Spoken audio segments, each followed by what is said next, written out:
Hi, இன்றைக்கி என்ன video பார்க்க போகிறேன்னா, உங்கள் வீட்டில் கேஸ் ஸ்டவ் எப்படி எரிஞ்சிட்டு இருக்கா, அது எப்படி நல்லா எரிய வைக்கின்றதை வாங்க பார்ப்போம்.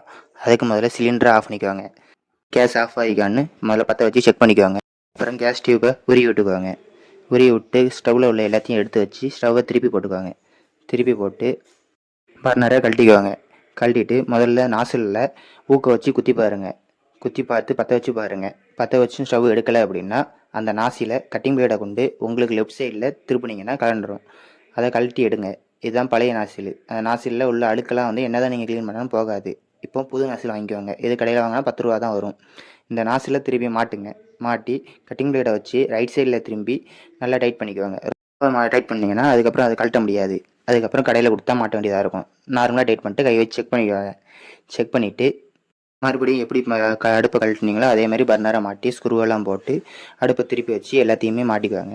மாட்டிட்டு கேஸ் டியூப்பையும் மாட்டிக்குவாங்க.